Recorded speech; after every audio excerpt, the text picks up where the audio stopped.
কি ডাকছো কেন আমারে? তুমি যে আমার বিয়ে করবা, তুমি কি আমার আব্বার কাছে দিয়ে আবার যৌতুক নেবা নাকি? আরে না শোনা, যৌতুক নেবো কেন?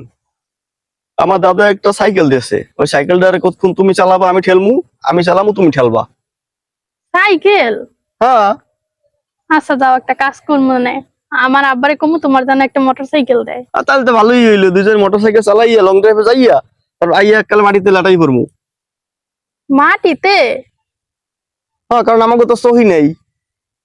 আচ্ছা যাও, আমার আব্বারে কমু যেন একটা সুন্দর দেখে একটা চকিও দিয়ে দেয়। থ্যাংক ইউ সোনা। তাহলে তোমার আব্বারে কইও যে আমার তো ছাউনিয়া ঘর নাই, আমি তো বারবার সাথে আমাদের একটা ঘরও বানাই যায়। যা, তোমাকে আমি বিয়েই পাবো না, গরিব কোথাকার। একটা বিয়ে করতে বাড়ি নেই, ঘর নেই, একটা বিয়ে করতে আমার সাহস করতে হবে না?